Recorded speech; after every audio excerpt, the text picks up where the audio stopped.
you got that, and you gonna murder this one and murder that one. Talking all that bullshit. I'm gonna put it to you like this, yo. This is for the nerds, this is for the brainiacs, this what we deserve. Go ahead and play it back, you ain't gonna touch me, you not gonna do nothing, you are not above me. I bet you wish you was me, I know it, I know.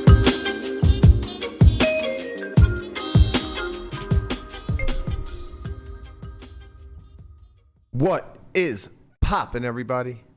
And welcome back to another special episode of the Only Friends podcast. Well, you know, it's me and my only friends, which includes, but it's not limited to, the tortoise. What's poppin', baby? How you feeling? We're doing good, baby. We're doing great. We're clapping it up for it. Clapping it up for the Chiefs. Oh. Go Chiefs. Wow, you're a Chiefs fan all of a sudden, huh? I'm not a fan of anybody who plays Baltimore. Yeah, fuck the Ravens. You know, man. I mean, the way they went out, the way they lost that game, just brings Artistry, warmth really. to my heart. Yeah, it was. I was ready to watch some good football, man. Sorry, Baltimore. It was art in motion. Fuck them. Sorry, Baltimore. I meant the fans. Eat a dick. Yeah. Fuck the fans too. Yeah, all right. We just lost Fuck all these guys. 10% of our audience. Yeah, sorry, Phelps. I guess he's not watching anymore. Conrad, why you? Nobody from Baltimore watching?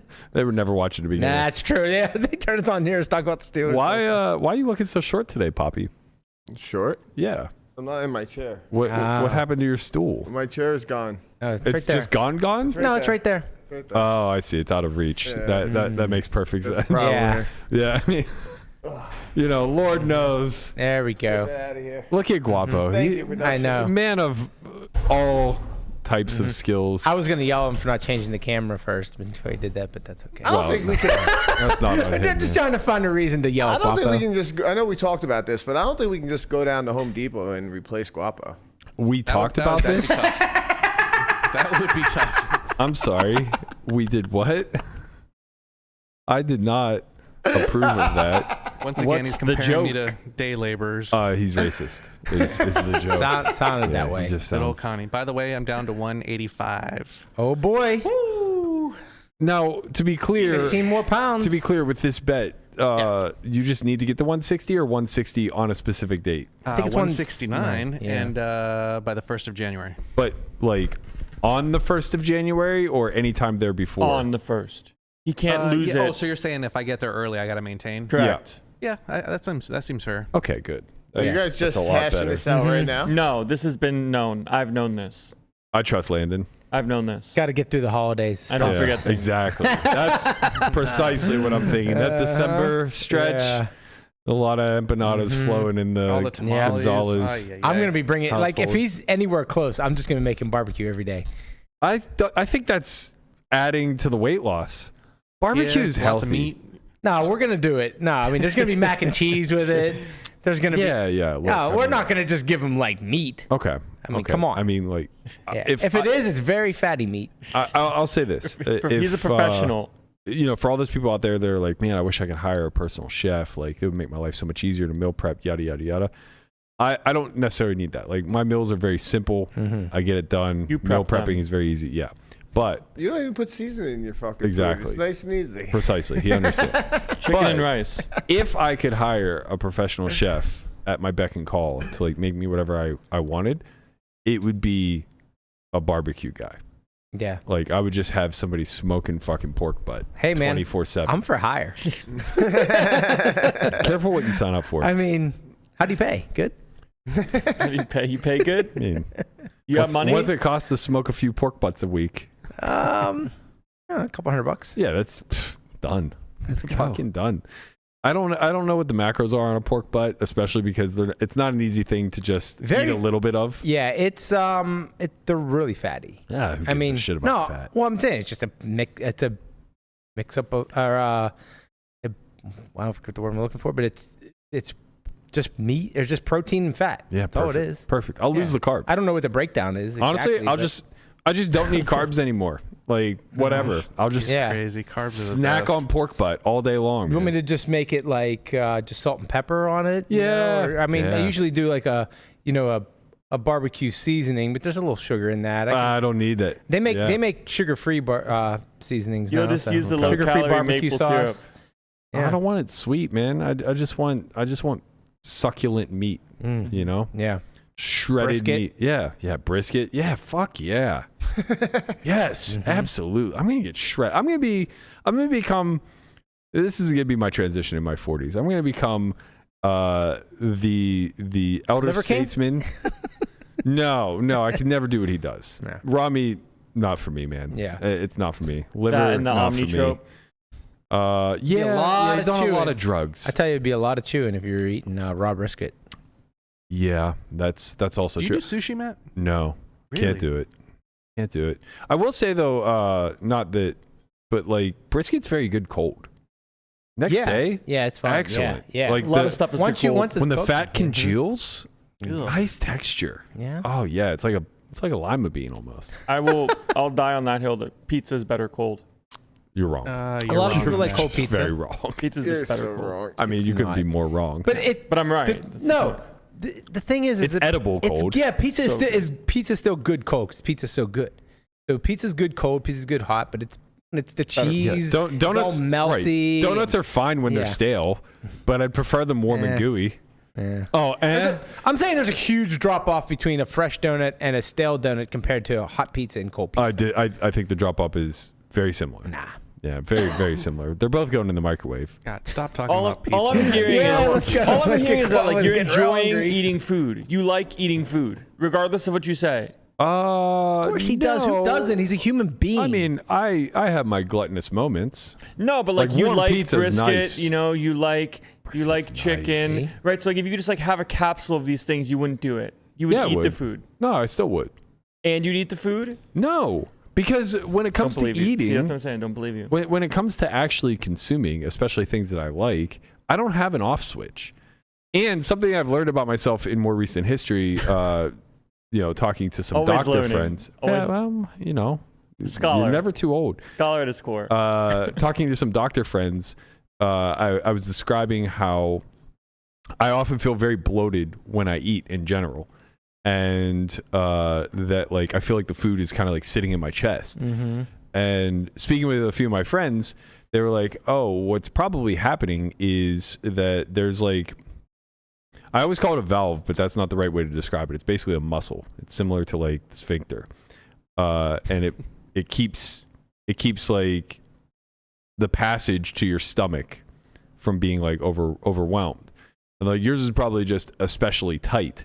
So what's happening is a lot You're of a tight food is. sphincter. It's not a sphincter. It's not actually a sphincter. Sphincter. There's a name for it, but like whatever opens up the way to the stomach, to the intestines. Sphincter. Mine is apparently especially tight, Okay. so it keeps food like You got to keep it tight.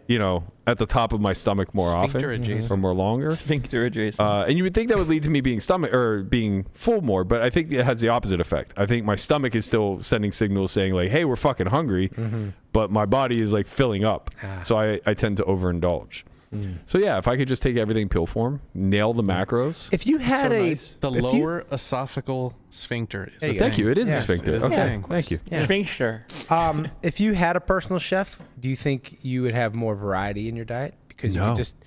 you just have them cook, just make the exact same thing for you, just be ready? I mean, I have a personal chef at the Bellagio.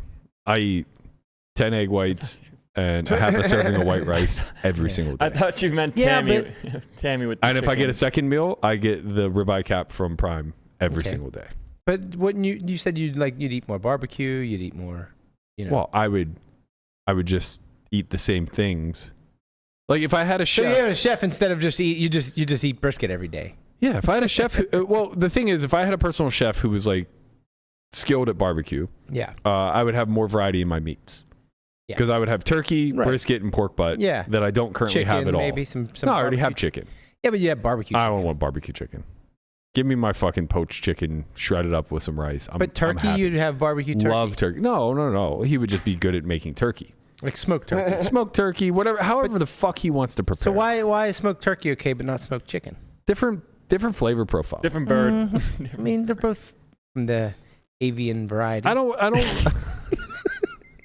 I don't want to mix turkey with rice. You know? What are we doing here? It's very clear that there's a line. Like I want to mix chicken and rice. And- I do not want to mix turkey and rice. Yeah, that's what mashed potatoes are for. Exactly.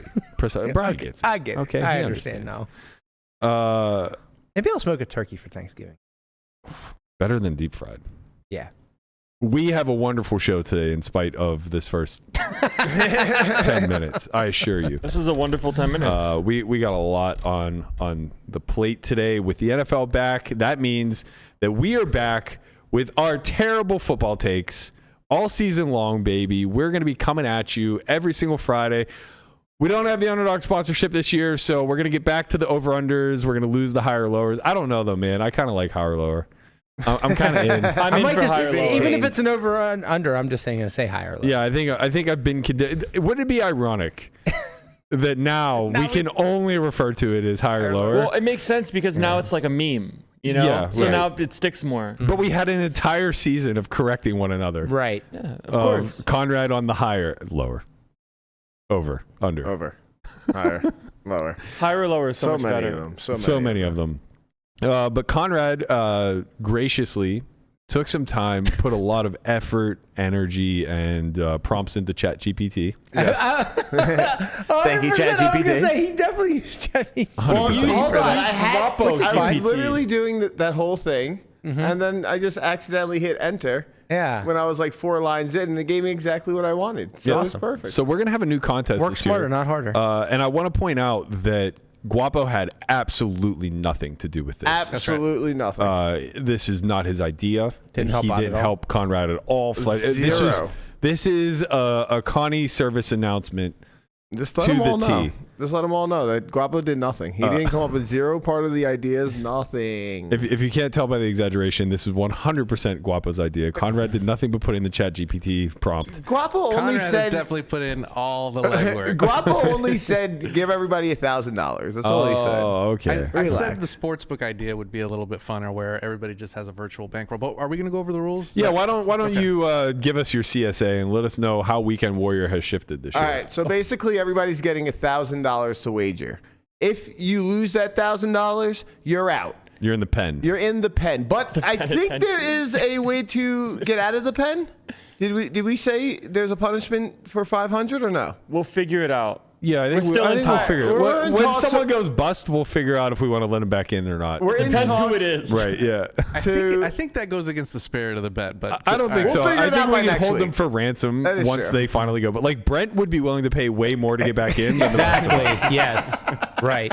And so, Yeah. like, I think conditionally, we're just open to talks. All right. There's beauty in the scramble, you know? Someone's broke, they got to find their way back in. Like, Brent will definitely pump the prize core pool. Gambling at its finest. Exactly. And nobody is more skilled or educated in this than that man right there. So basically, Our fearless leader. what we're saying is collusion is allowed in our league. Okay. Collusion. So whoever wins the most for the week gets $100 added to their bankroll, and we're all putting up $100. What are the punishments, though? Well, we haven't decided that. What we've decided is the rules of the punishment. So this is even better because it's open-ended. No one's going to know how bad they're fucked. And they'll be able to maybe plea to the winners. But effectively, somebody's going to go broke. We're sure of that. It's true. So with the size of the bets that we've seen, yes. yeah. So you get $1,000 to operate off of. A normal conservative human being would probably be doing like $20, $25 unit. Yeah. I think the rest of us are pretty comfortable at 100. It's about 18 weeks long. We're going to win a couple weeks here and there. I think $100 a week is pretty fair. Brent and Platt are just coming out firing. They got like half their bankroll up is week already one. up. Listen, don't hate the player, hate the game, man. Right. So they're going to either get off to a hot start or they're going to be in the fucking pain cage. But we love the game. We hate the player strategy. Well, 1/20th of the bankroll is requirement to start, right? So like $50 is the minimum. is the minimum. I did not know that, but okay. 5% of your roll is Yeah. the minimum bet. Yeah. Okay, so I didn't So know that. you start Kelly with criterion be You damned. essentially start with 20 units, and then you can bet as many units as you You can want. disperse them as you Yeah, please. Up to 1,000. So like Right. if your bankroll is up to 3,000, you can still only bet Whoa, 1,000. whoa, this is not in the rules. That's what it said. No, you may wager whatever you like. You said the maximum bet is $1,000. No, I didn't. Okay, I'll read the fucking rules right Oh now. yeah, let's go. You Read gotta the rules. the fucking rules. That's right. That's Wait a right, minute, Tortoise. Wait a minute. Which one of them is the commissioner? Oh, that's a great question. I think it has to Connie be. is in the building. Sadly, it has to be Conrad. right, here we go. Score. Let's see. Betting rules. Let's say minimum and maximum bets. Minimum bet per game $50. Maximum bet per game $1,000. Well, that's not supposed to be there. There's no max. Why would that ever be there? So that you can't go. Yeah, I know. ruined me. You gotta blame Ruined me. GPT. You didn't even read your own goddamn rules. I did. I thought I took it out. Reading's hard. I understand. All I know is that the very last week is going to be Pandemonium. Should be interesting because in Jeopardy, like when they get down to that last question, you have to wager according to Yeah. yeah. So Gonna be a bunch yes, of that. as Guapo stated, that will matter a lot will. because number one, if you go broke, you're a part of the team getting punished. So we assume at least one person will go broke, but no matter what, whoever finishes in last place will have some punishment. Can I add a doled out. stipulation to the rules? Well, I guess you have. Can I finish the rules first? Well, no, because this has to do with what Okay, Guapo sure. said. So like the last week, we should all submit our They should be blind. Yeah, they should be blind. Yeah, Yeah, I don't I know. actually Right. think they should always be blind, but I guess we can worry about that later. Yeah, so just send them to Conrad. Why do you think Well, then that? Conrad would actually have all Because people can start Conrad has to strategizing set his depending on the first, size of your bet. I guess somehow, and then Look, everybody Connie's else. going to be out by December. I agree easy, with so that. You it'll guys be are fun. out of your mind. Yeah, once Conrad Wait has till you zero, see then he things. can just assume his natural role as commissioner. Because Why are we expecting actual bankroll management with fake money? When it doesn't exist with real money? Exactly. Yeah, I agree. Guys, Let's use our brains a little bit here. Okay. you just watched me win. Every So, week. so the way this will work is whoever finishes in last place, the winner will get to dole out an embarrassment punishment to them. I love that. Everybody who goes broke, which we assume there will be at least one, but there may potentially be a host of One them. Brent Hanks plus. They will It suffer. might be all of us. They will suffer some version of punishment that the collective winners all get to dole out. And then from the prize pool standpoint, it's $100 a person. There's 8 of us, I believe. 2, Yep, 4, 8. 5, 6, 7, 8. So $800 in the prize pool. Second place gets their money back. First place gets $700. So that last week, as Guapo mentioned, is going to be, and it won't even just necessarily be the last week. It'll be the last couple of weeks, I think. But the last week specifically, you'll actually be able to see a mathematical map of what makes sense, and we'll get to play Final Jeopardy of sorts. Super Bowl weekend is the last right. week. What's gonna? I believe, right? everybody Are we everybody has to going bet through the on, Super Bowl? Yeah, everybody has Okay. to bet on the Super Bowl, and that's the last week. Oh man, poor And it Hunt. can be prop bets, it can be anything. right, yeah. Poor Hunt. Yeah. Imagine What do you Hunt. mean? He's just gonna bet the coin toss, and then he That'd knows be he's smart, 50-50. Yeah, that's a good idea. Yeah. So we're using Pinnacle for the book. If any other sports books want to come out and sponsor the show, we'll happily We're switch all to your ears. platform. It is true. Oh my God, we are idiots. We are idiots. We didn't get in the Survivor yet. Is there still Over. time? Yes. There has to still be time. Yes. There Circa is still Survivor? time. Yeah, Right. we got to get in the Circa today, right? Yeah, it's Friday, the last day. Okay. Today is Friday. That means it's the last day. Well, I think. Well, I'm sorry. Sunday is the last day. Okay. Like Sunday before kickoff. I All think. right, Circa, we're coming for you, baby. If you want to sponsor the show, we'll switch right to your fucking app immediately. It's true. All right, so you know what? I don't even know if I want to do Survivor this year. It was so painful last year. It was. It was very painful. Last year we did well, but then We didn't do well. well, it was week something. We got to like week 14. That's pretty good, right? It wasn't Sean Perry good. Although he didn't win any money either. You won some money. No, he won no money. He got like top 4, right? YOLO'd the chop. Yeah, Right. Yeah, He said, that's right. He right. He did. said we're not chopping, and then he lost. Yeah, exactly. it's true. He goes, I like my path. I'm the best bettor. I'm the best sports bettor in the world. Oh my- I like my path. But he Hoorah. probably laid off Well, he did. some I of think. the risk, I, think I he assume. did something like Let's that. hope. I mean, Anyways, He has to have at least sharps around him. One would assume that he laid off risk. Okay, so with all the rules and stipulations laid out, one pick per person. Now we can do multiple picks per week, you right? You may- can do parlays. You may do multiple picks or parlays per week. so if I no, like why 6 are or we 7 doing different multiple fights. picks? No, That was, please. you can always do that. Why? Yes. Why not? Keep it Think simple. of the fucking bit, man. Like, Right. we don't have time to run through 7 of Guapo's fucking UFC Right. picks. Yeah. not No, gonna I do agree. that. I agree. It I don't should wanna it should see- be one pick. you get one pick. Yeah, I or don't like, think anybody was gonna That's the put in that spirit of much. Weekend Warrior. Exactly. You have your Sure. pick. That's what you get one so- pick yes. or like one You- parlay. One you know? sharp pick. Like- if you have a parlay Very you love, sharp. go fucking nuts. All right. Yeah. Yeah. That But- way, like, like the last week, if you have like the super DGen parlay to like win, you Exactly. still have that out. Exactly. Tell him, Landon. Like that seems reasonable. Right. And But by like sharp 80 picks- picks of like I got this guy, college. And what fucking, happens if we're all broke by mid-season? well, we'll run it back. Already Which won. is a very, very very likely outcome. We will run it back, baby. And by sharp picks, by the way, this is not gambling advice. Okay. Matter of not fact, financial advice. It's not They're gambling actually advice. sharp if you fade them. matter of fact, if you actually want my personal opinion, I would just fade every one of these picks. Or bet the opposite. That's what fading. Well, I guess that's what I meant by fading. Oh, I was gonna say fading means not betting it at all. Yeah, I would go the other side. Yeah. I imagine that you guys will do just great. You know Just what? short all of our picks. Fuck. You know what I should have done? What should you have done? It's too late now, but one of us should do this. Maybe I'll tell Hunt to do it. Subscribe to Sean Perry's Telegram group and just put in his pick of the There you day. go. Oh my god, yes. What if we just bring in Sean Perry as like and have him compete against us? No, we don't even invite him. Yeah. We don't even invite him. We just have his public picks Every Wednesday as we the take his ninth pick. person in the I like And it. see how he does. and see how he does compared Oh my to god, that's a great compared to our dog idea. shit fucking takes. What if he beats us? What if he wins? I would hope he should win. He's charging people money for picks. No, I'm saying if he wins, like who gets the money? Nothing. He just Nothing. doesn't count. He's a ghost. Yeah, he's he's a just ghost there. We player. gotta give it to Sean Perry. Yeah, You know? he's just there. He's on the scoreboard. We just think if he wins, it's a free roll for us, right? Right. And it's a negative free roll for him, Massive. right? Because he's just supposed to win. But if he loses, we're just gonna. And the meme best on part, it. Brian, the best part is he has no choice in the matter. He has none. He can't opt out. He's going to be on the leaderboard and he might be a part of the slap bet. I don't know. Oh man, Berkey, that's the best idea you've had in a long Yeah, time. this is going to be fantastic. So we're going to have Sean Perry wins weekly on the Weekend Warrior bet. All right. Well, what do we got coming up? It's time. Let's go!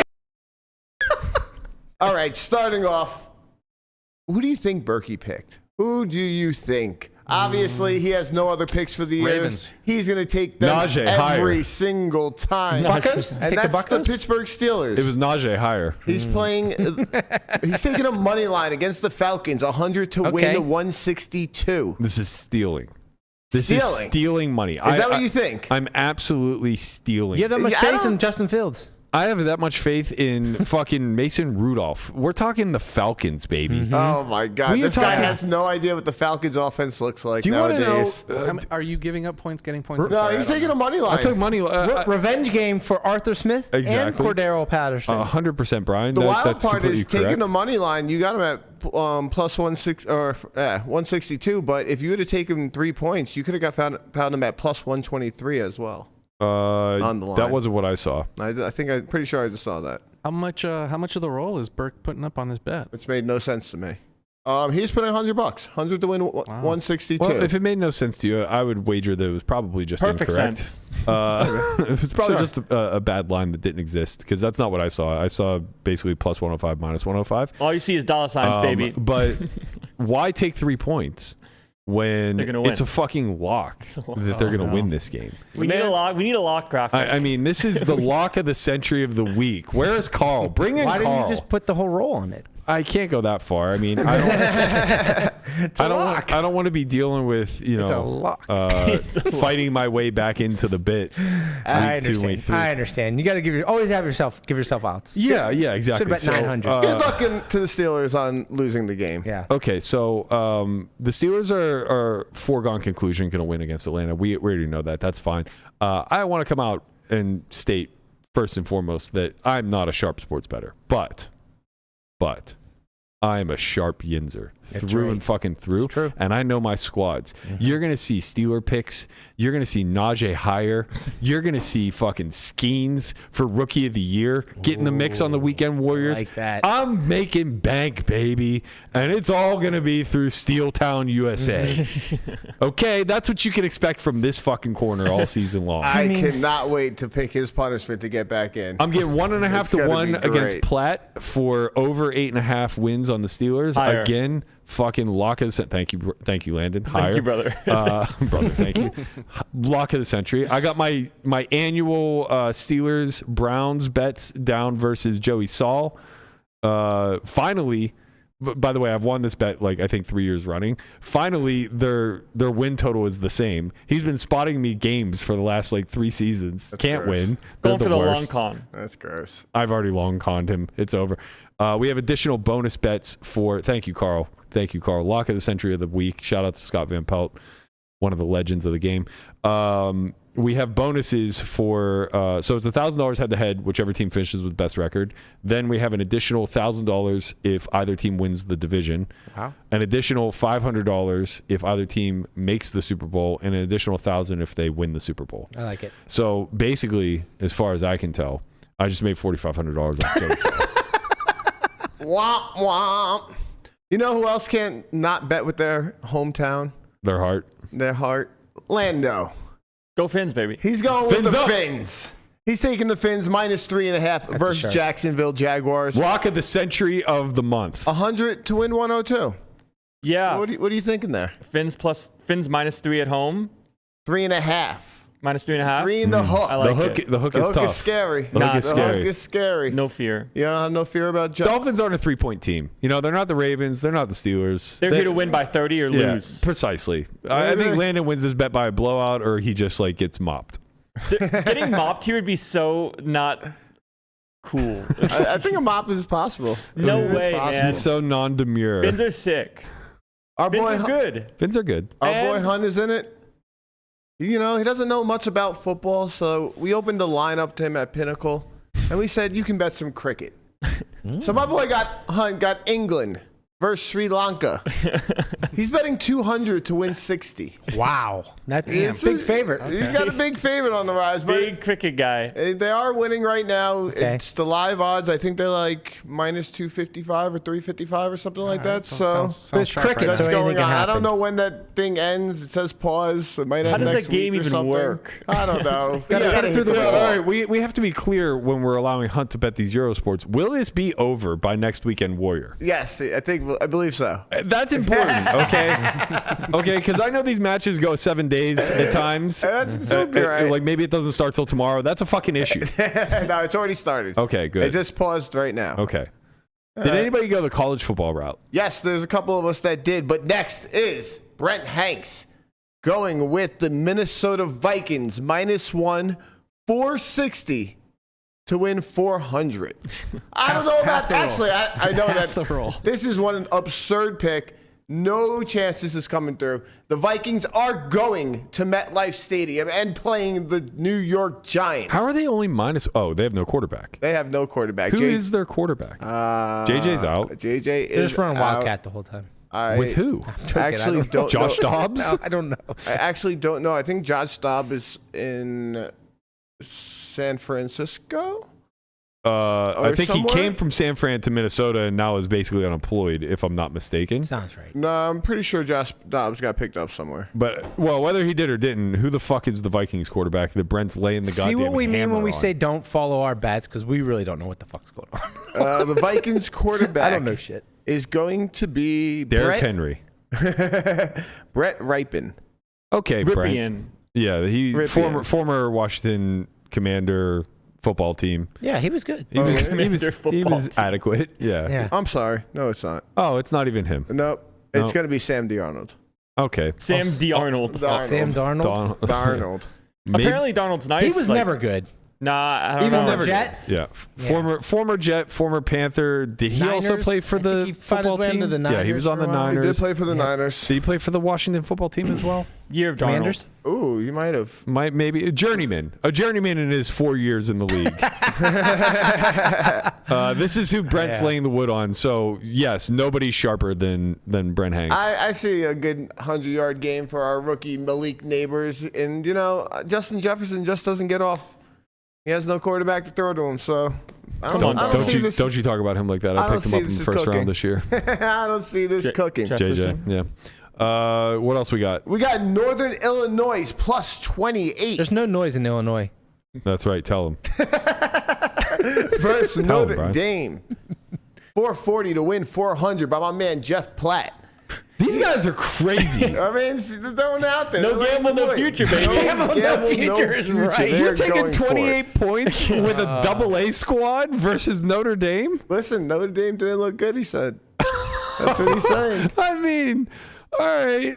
All right, what the my man's guy. going for. He was out on that limb. Yeah.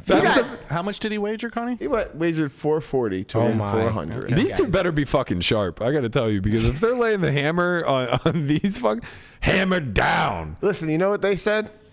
They said no gamble, no future, kids. That's right. Well, they lived up to the name. They did. Going on next, we got Guapo picking a little Gilbert Burns versus Sean Brady. He's plus 150, so you got a dog in here, Guapo. Mm-hmm. He's betting 50 to win 79. So we got a little bankroll management shown here. Yeah, I don't. You won't see a bet larger than $50 coming out of me anytime soon. You're just going to min bet the whole way. Shevchenko, but He's waiting for one fight. Okay. He's already displayed. He thinks his 2200 is going to win. Okay. Why do you think Gilbert Burns is the pick here? Gun to the head, I actually think Brady's going to win, but at plus 150, I like Gilbert. It should be like plus 120. All right. Well, here's another fucking absurd pick. This guy's out of his goddamn mind. Actually, what is wrong with you guys? He's going San Francisco 49ers -4 versus the Jets 100 to win 90. At home. Easy money. What's wrong with you? Are you out of your mind? I know I should have bet more. What was I thinking? You should have laid. What are you talking about? First of all, they are one of the huge favorites to be in the Super Bowl, if not win it. They're at home. They're playing the down bad Jets, who have a quarterback who's coming off an Achilles injury, who hasn't played football since 2020. Much like Kirk Cousins, by the way. He was ready to play last year. He How long is he going to last this year? Lamanna, I see you. We just bet against the Achilles. Yeah. We just bet against the Achilles heel, and we just seems sharp to me. Let me talk to you for a second. I don't want to include the commission over here. Are you on the same page as me that one of the most overhyped teams in the NFL completely this season is the New York Jets? Not this season. Every season. Every season. For the last 25 years. Since season. the butt fall. They're going to find out. They got to travel all the way across the country. Yep. Right? Yep. On a Monday night. Fucking dog shit. And just get wrecked. Remember what the Niners come out to play. Remember what they did to the Steelers? Yeah, fucking I was all in on the Steelers +3 last year. No, they come out to play. Got mopped. They got a chip on their shoulder, man. They they didn't win that game. Ayuk is they back. lost the game by a whisker. A sea hair. a whisker. A sea hair, if you will. And, exactly. If there's any proof you're getting older, my dad uses the words whisker. I'm saying that because that's what Trump said. He said when he finally admitted he lost, he goes, "Well, I lost by a whisker." I think this. I saw that on there. I couldn't wait to bet it. Well, we already have two losses definitely written down for this group.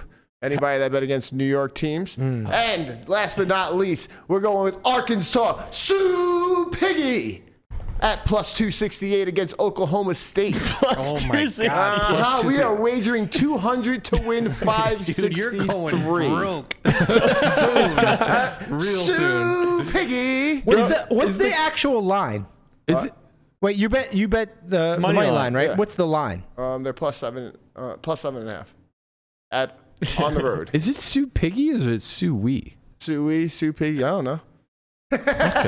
All I know is I was playing NCAA the other day, and I whooped Oklahoma State's ass with Arkansas. Here we go. So they got no shot. You have all these sharp bettors who have all these spreadsheets, right. all these different He's like, I play Madden. matrices. Conrad's running Madden Fire up Sims. Madden and hey, we're Hey, he's in the streets, man. He's running those Madden Sims. He's like, look, JJ McCartney is the real deal. When he comes back, they're gonna fuck.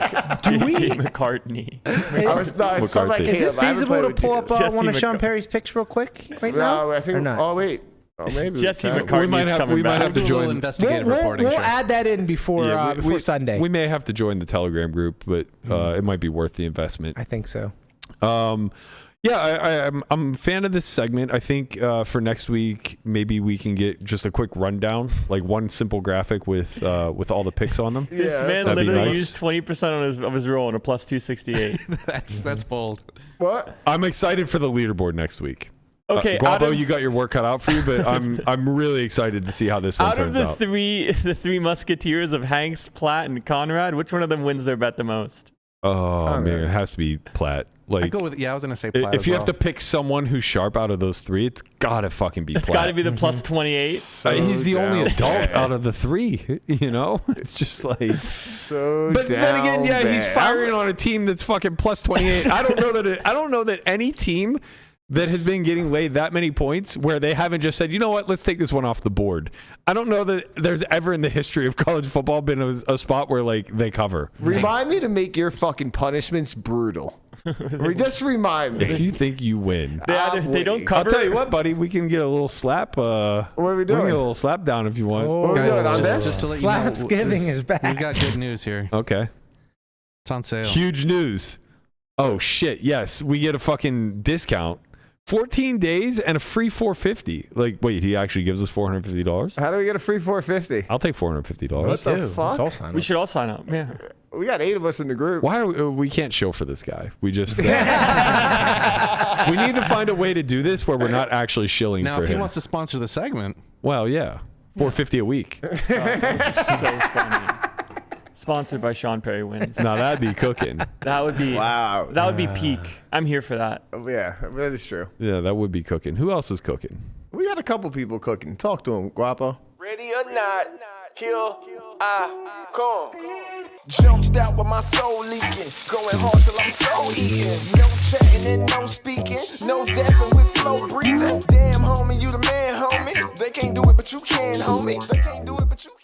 We got a couple people cooking over in PokerStars Main in Barcelona. A couple chefs. A couple chefs over there, and they ain't no shoe chefs. They are chefs. They all got their I was gonna let it go. I love it. Can't. It's too funny. Sushi. I hate chefs. Cooking up some Nikes. We got shit popping. Got the panda dunks coming out. y'all don't do that to him. Come on, go ahead. I think there's like 19 people left in the main, 5,300 main. 20. 20 people left? Oh wait, that's the one that Landon went over to. Got some swaps in. Oh, yeah, Landon got his swaps in No. with the chip leader, Steven Song. No swap. Shocker. Oh, why not? Because you're not there. Song's always, he's just always cooking. Then we got, look at number 3, Rania. Rania? I believe it's Rania. We'll go with Nasruddin. Rania. She's cooking, bro. She got third in this, the last EPT for, I think it was like a couple $100,000. And she's just here with 20 Why left. did I not know that she was from the States? Because, I don't know. For some reason, She's I from- thought she was European. Nope. She's from the States. I just assume all people that are good at poker are European at this point in time, unless their name is Jesse Lonis. Steven Song or David Coleman. And last but not least, there we go. David Coleman. DC Real Estate. 10th in trips. Just absolutely cooking. I want to see one of them take it down. Looks like they have a chance. There's our boy Harry in fifth. What's first place in this? 1.5 $1.5 million euros. Euros. That's worth like $8 million in US. No. $7 million in US. Maybe. I think it's even. Is it? I think It's pounds that are like way more than ours. No, it's Euros are worth more. Euros yours are are worth more. It was like a very small amount of time where it wasn't that we said it's called soccer now. Yeah. Right. I think it's like 1.25 to 1 or something like Okay. that. Should have went all in on swapping those. Yeah. Probably should have been a smart play. Man. Well, shout out to Steven and the bunch. Can he win anymore? I mean, He kind of like flies under the radar because he doesn't play a lot of high rollers. Like, who's won more money in the last 12 months than Steven Song? 1.1. Wow, 1.1. Euro's down bad. Dollar on the rise. Bitcoin down. Bitcoin's struggling right Oh, now. Not financial advice. Not financial advice. but buy that dip. Man, oh man, oh man. I need to get liquid. Need a tortoise chat about day trading. What a bad time for a fucking downswing. Like, Yeah, honestly, you if suck. oh my God. Like, if ever there was a good time to have a $500,000 upswing, it would be when Bitcoin's on sale. Right. sure. Nope. You're poor. On a 100K downswing. I'm very sad about it. Yeah, EPT Barcelona should wrap up tomorrow. Is that right? Today's day 5? Today is they're playing down to 16. And then tomorrow, I assume, play to a winner. Maybe just plays down to like final 6. 7-day event? Might be. Holy shit. I don't Hey, man. blame you for not going. Who's got that kind of stamina? Steven Song, David Coleman, Harry Lodge. Rania. Rania. They do. Yeah. Do you have any pieces floating around out there, Lando? No. No, it's not. if he Piece was 3. there, he might have 2 pieces, If honestly. I was, He might have 3. He might be in there. Wow, he'd have 3 swaps no, I left. wouldn't. If I you, no? wouldn't. Probably not. You couldn't get the Lodge swap in? Probably not. The Coleman? Probably not. No. Wow.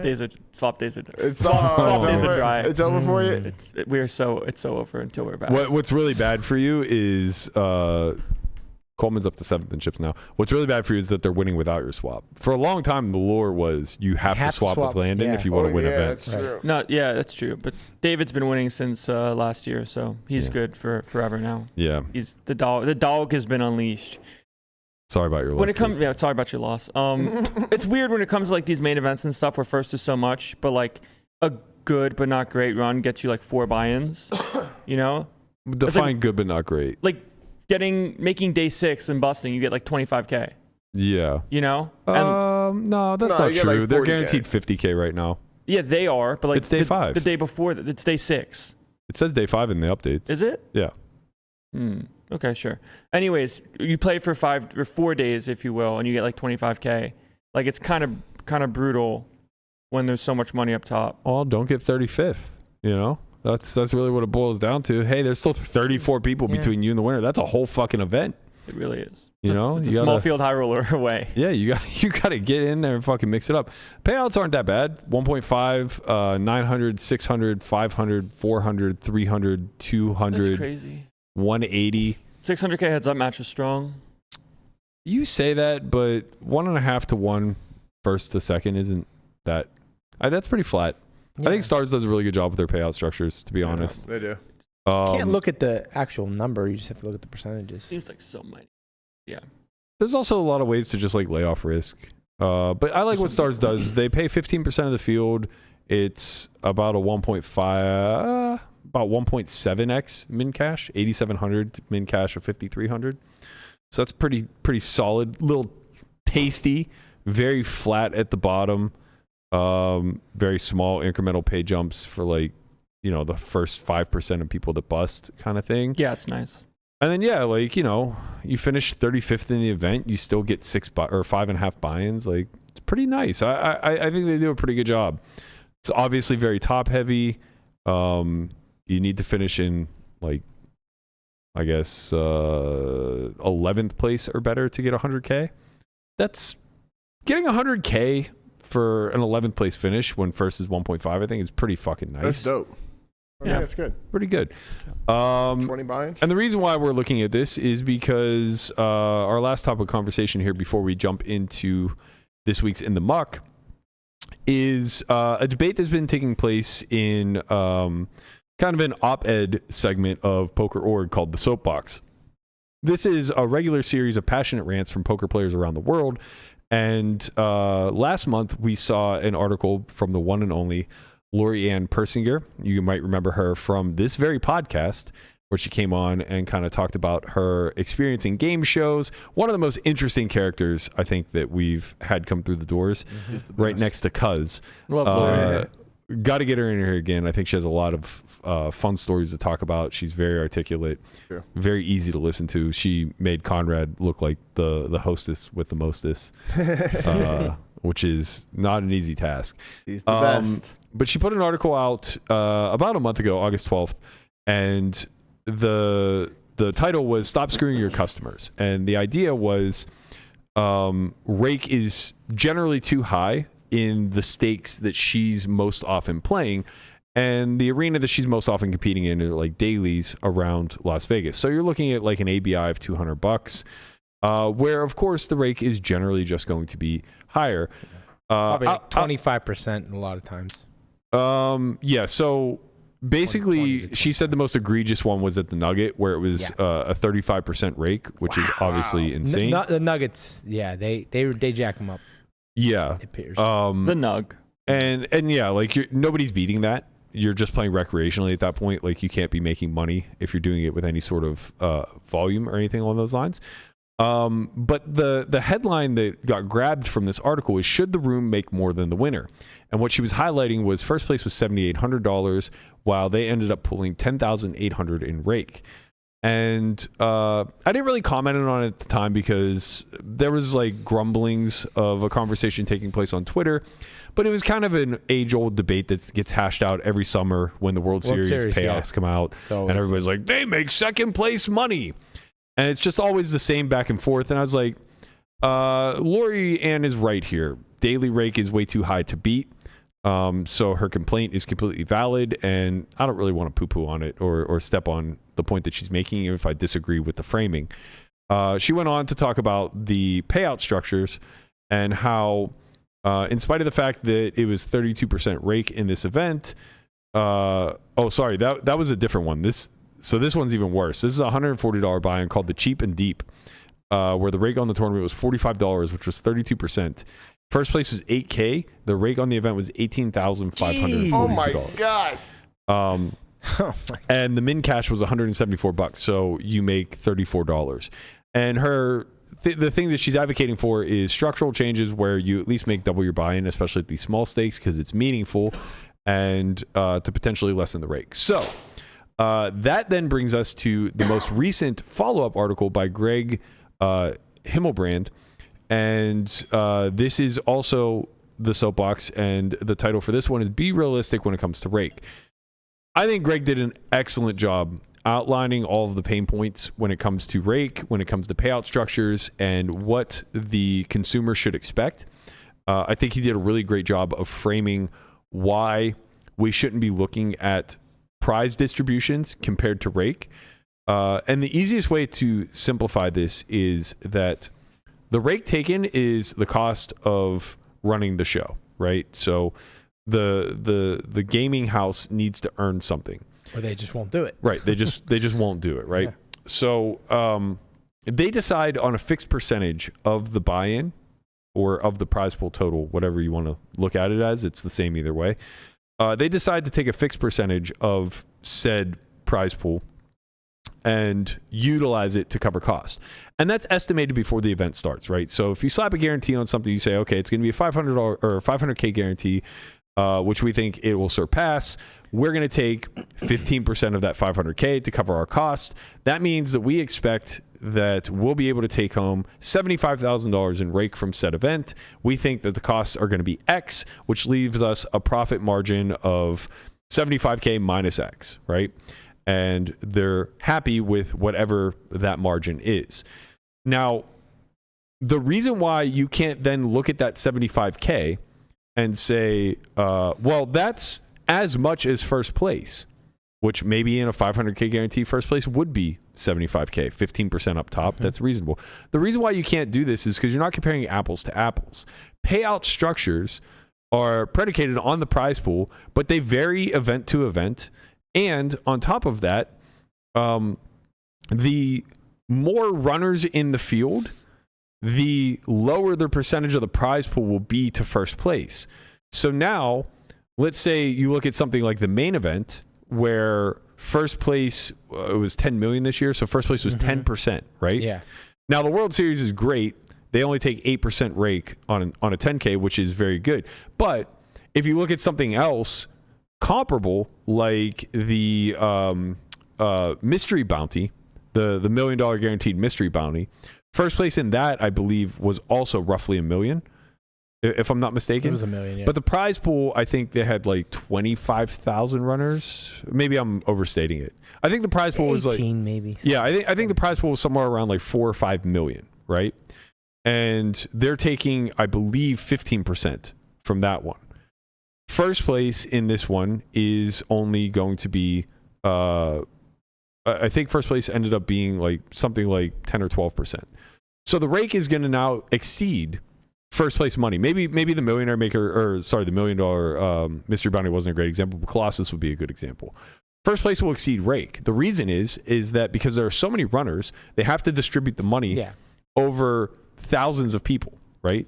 And you don't want it to be too top heavy, because whenever you start to get into field sizes of 5 figures, it becomes impossible to win. Yeah, I mean, if you extrapolated it out to like, just think of if there's 250,000 people in the event, right? And then the first place is only going to be 2-3% of the prize pool, right? And obviously the rake is going to be a lot. The rake is fixed. The prize structure is dynamic, right? So of course, if you're looking at a small field high roller where they take like or go ahead. I was gonna say, or a small field daily, right? So it seems egregious then when you're talking about a 200 person daily where the rake is so high and it still exceeds the percentage of the first place, maybe it's 20% and it still exceeds it. Right. That's when it seems egregious. Well, it does seem egregious because but that's actually where it's a fair conversation because it's shining a light on how high the rake actually is in these small daily events. Correct.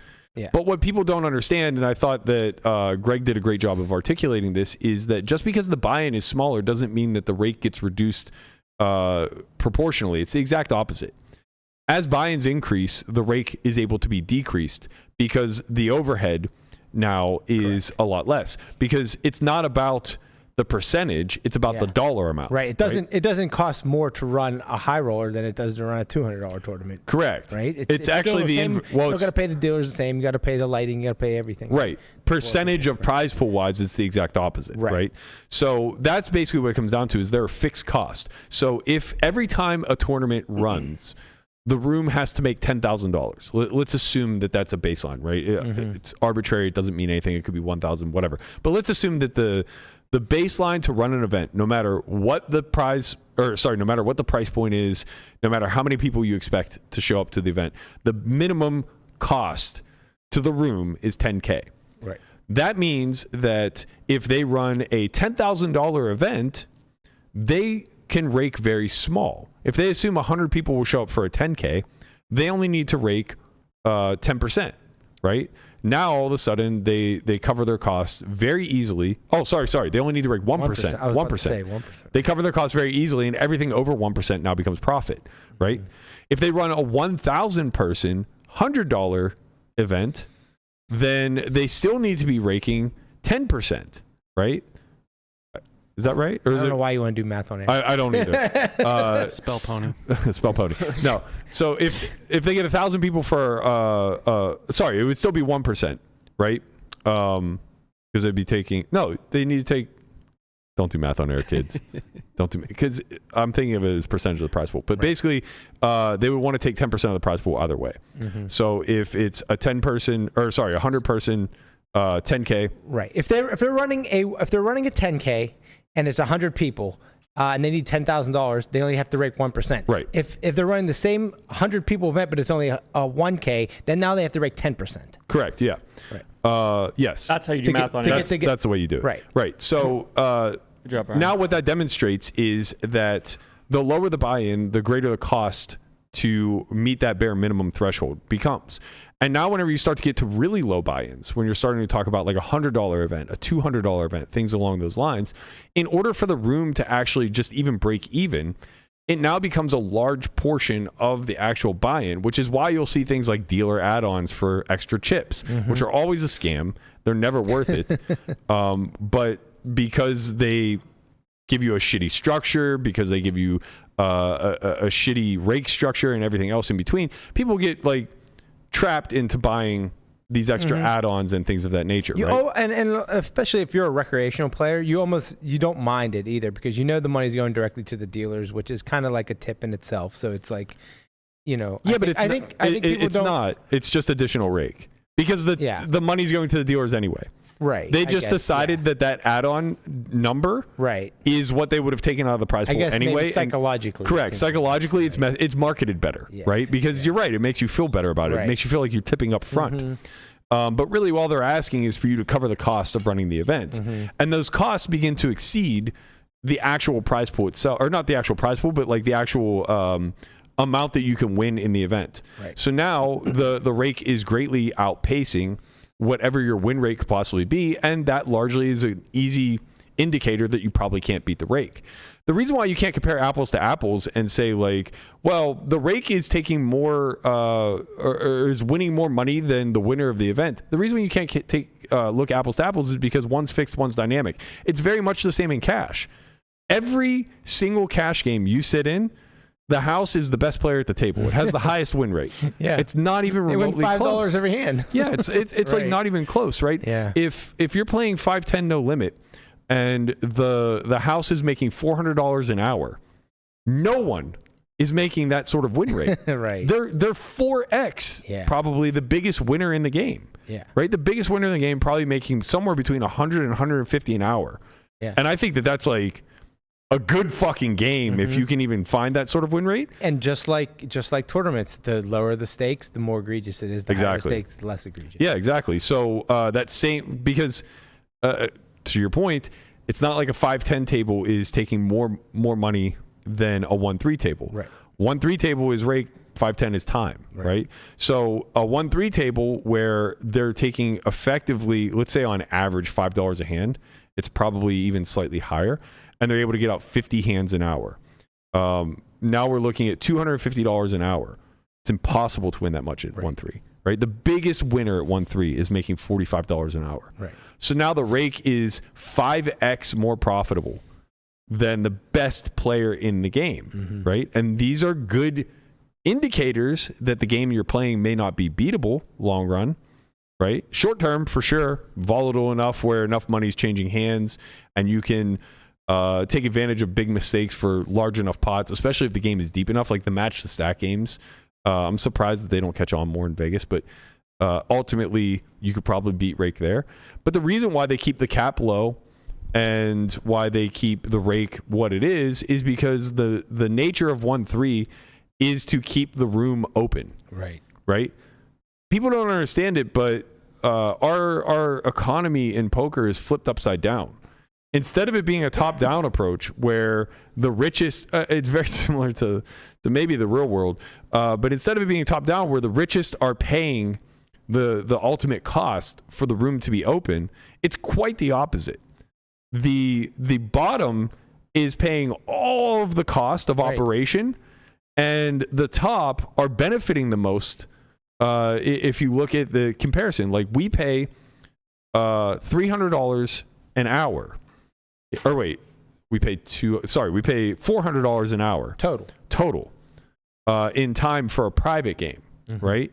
This is only 1.5 times what a 1-3 table is earning per hour. There's 10 times as many 1-3 tables in the room. 10 times as many, and the $250 an hour that a 1-3 table is earning represents effectively 100 big blinds, where we're paying 4. Well, 2 actually. We're paying 2 big blinds an hour. Yeah. So essentially, because of the structure of how this works, and it's true nationwide because the higher stakes aren't always going to be available.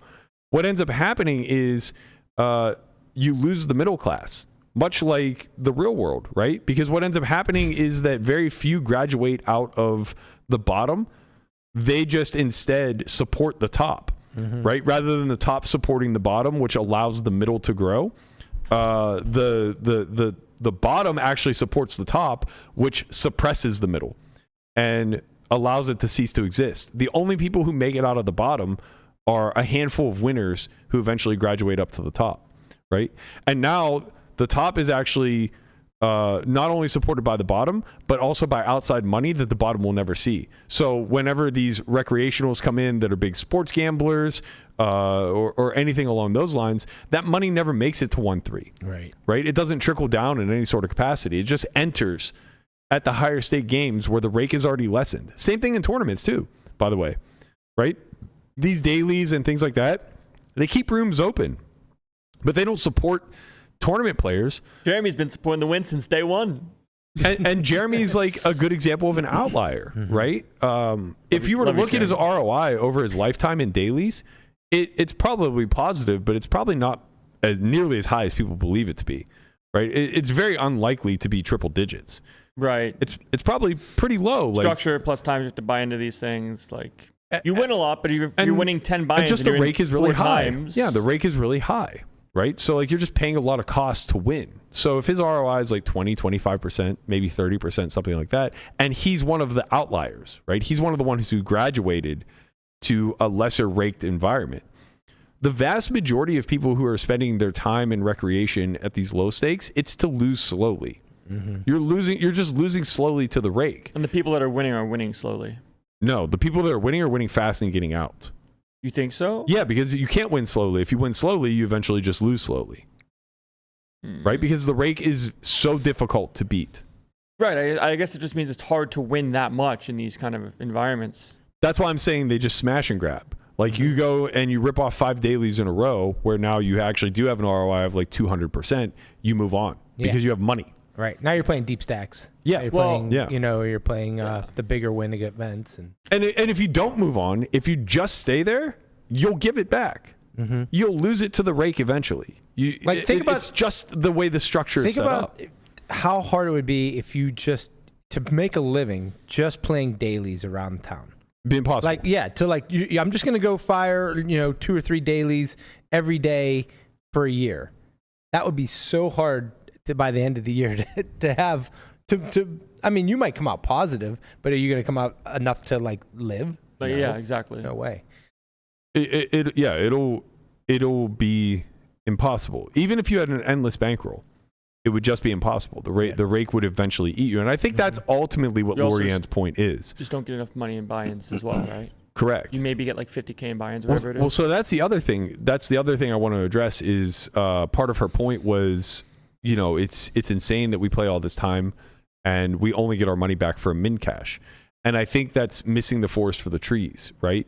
Because if you're asking them to flatten out the pay structure even further, such that the bottom now collects 2 buy-ins for cashing instead of just 1.1 or something along those lines, all you do is ensure even further that the rake is the only winner.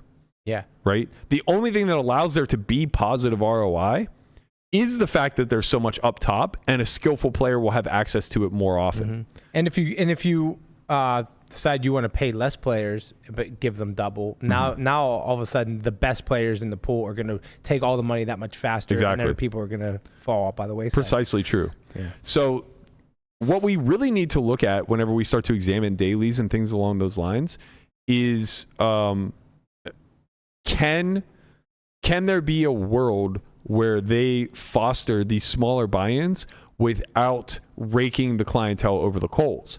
And the answer is only if rooms are willing to utilize these entry points as loss leaders, right? And the vast majority of them just aren't. Like, they're just not willing to only rake 15% on a $200 buy-in because they won't meet their bottom line, right? So they're basically accepting, like, okay, if we rake 15% on a $200 buy-in, we're going to lose X amount of dollars every time we run this event, but it'll get butts in the seat. Truth of the matter is, if you do like enough market research, you'll realize that those butts that you get in the seats aren't worth anything because they're a $200 player. So that doesn't translate into a 1K player, at least not often enough, right? What ends up happening is rooms are willing to take a small hit at maybe 2.5x that price point, but they often don't have to take the hit because they're able to accrue enough people right now. Like, tournament poker is booming enough where they don't really have to take a bath on $500 buy-ins.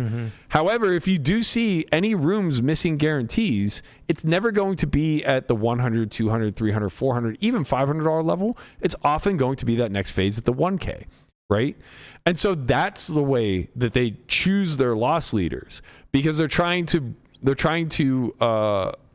acquire a higher cost per head, right? They want a higher average spend per consumer that they reinvest in.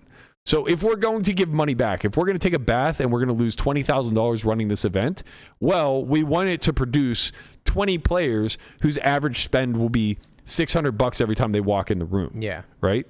And that's just, unfortunately, the economics of it all.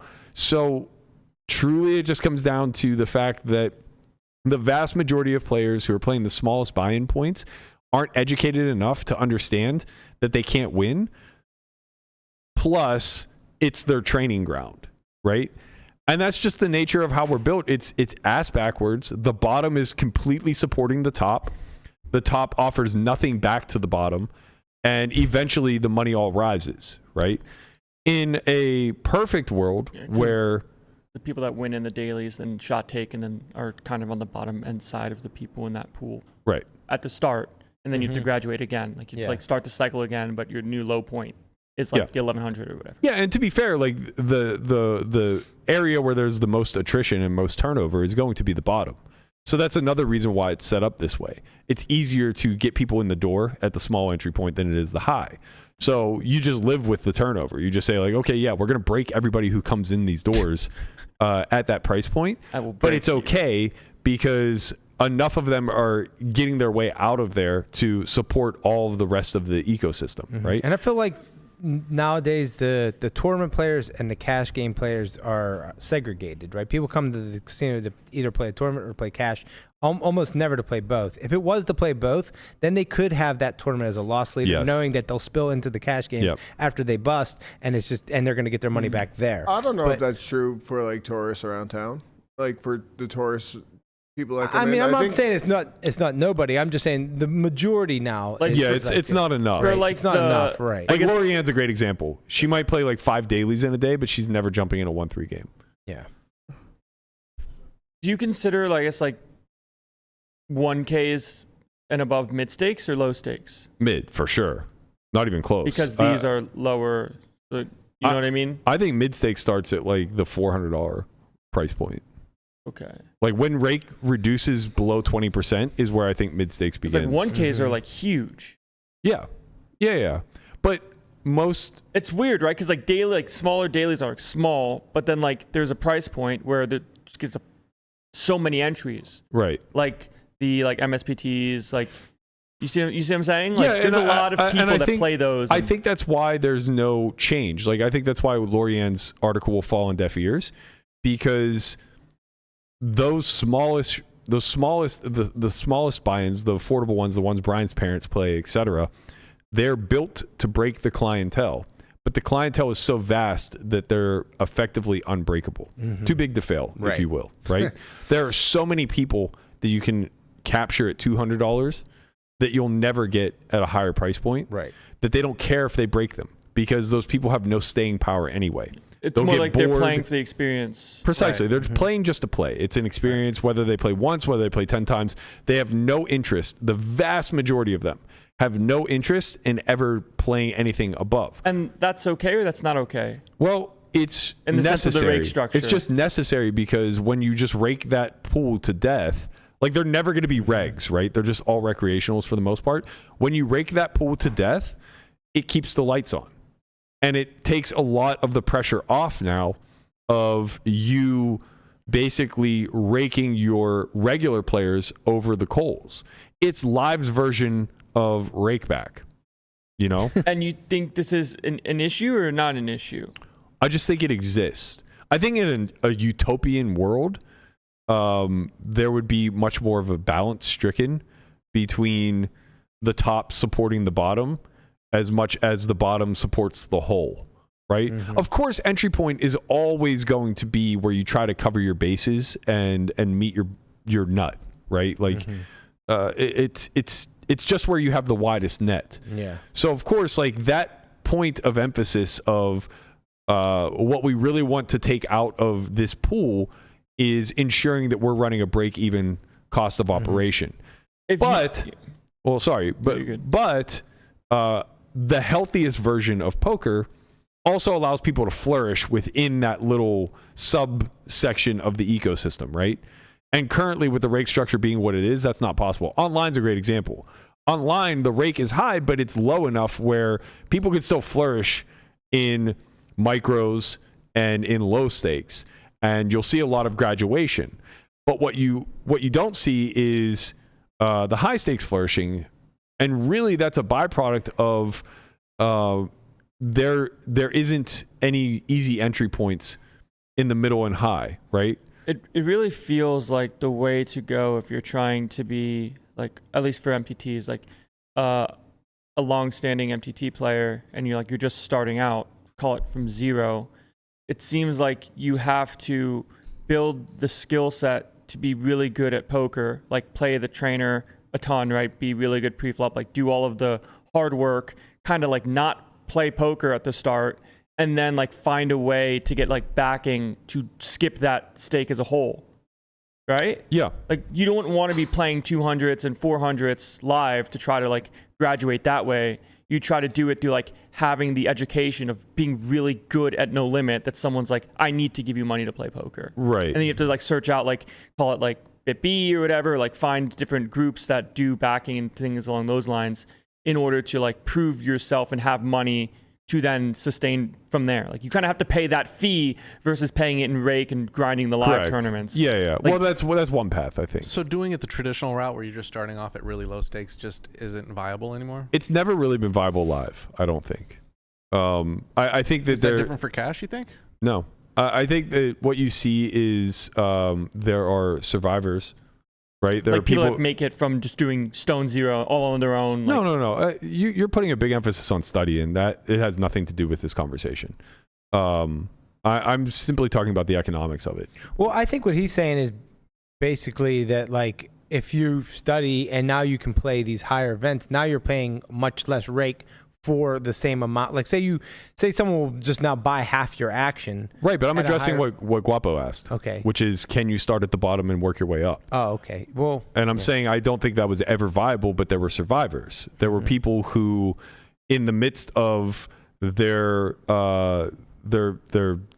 come up. if you well, will. no. Like they found points in the distribution where they were hot, and then they graduated each time that happened. Yeah. Right? They were smart about getting out of the pool that was crippling them should they have stuck around. Right? And that's why the bankroll management conversation is a little bit tricky, because the most conservative people out there will try to teach you how not to go broke at low stakes. But the issue is that like if you stay in low stakes, you'll always go broke. Right? It's kind of like Gambler's Ruin-esque. And the reason is that you just can't outpace the win rate of the rake, whether we're talking about cash or tournaments. Like, sure, you might be able to cut your teeth a little bit. Maybe there's a delta there between like what the best winner in 1-3 is making versus the rake. And, you know, maybe you can eke out like $15 an hour, but like you're working a minimum wage job with expenses and everything else. Like you just get stuck. For the person though that goes to 1-3, smashes it for 20K and say like, I'm ready to play 2-5, baby. Even if it's just blissfully ignorant that they do that, they've actually given themselves more of a shot. yeah. Right? Even if they're under a little more bankroll strain at the next stake up, they're under far less rake implications, which allows them to carve out a true win rate. And I think that that's really the only way that you could ever actually make a path from like the bottom up, which means that's not viable. You just because, have to sprint. Yeah, but it also just means it's really not viable because we're just like we're cherry picking the people that ran good, right? And that's not You have really to a keep playing path. until you hope you run good to get chosen. And once you get chosen, then you move out of those stakes and then hope to do the same thing again. Right, and be until you get skillful enough now. until you get to 5-10 where you can like take a little bit of a break. Exactly.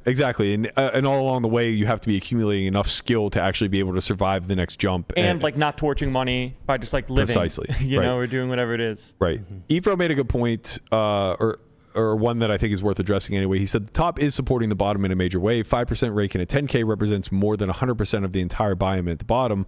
It's just to afford to run the events for the bottom too. I think that is... So the way I would look at that is if the biggest buy-ins cease to exist, like I don't think 100Ks support 10Ks at all. I don't think 10Ks necessarily support 5Ks. I don't think 5Ks necessarily support 1Ks because those pools are all very, very small.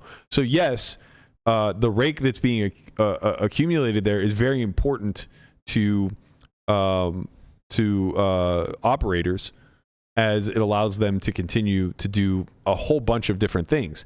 But when I'm talking about supporting economically, what I mean is that if we took the bottom out, rooms would collapse. Mm-hmm. Eventually. Yeah. Maybe not immediately, but eventually, rooms would just absolutely collapse. And the reason being is that where win rates are much lower and much closer together, they would now have to shoulder some of the load of all of that money that was being accrued at the lowest stakes, right? So the money that's currently being taken out of the prize pools in the bigger buy-ins that feel like they probably support the ecosystem at the lower buy-ins because it allows for these operators to get in there and maybe take a bath on an event here and there, it kind of doesn't, because that's the profit margin. That's what allows rooms to flourish. That's what allows the World Series to be the World Series, is that they get to take, whatever it is, 10 million or 8 million out of the prize pool for the main event.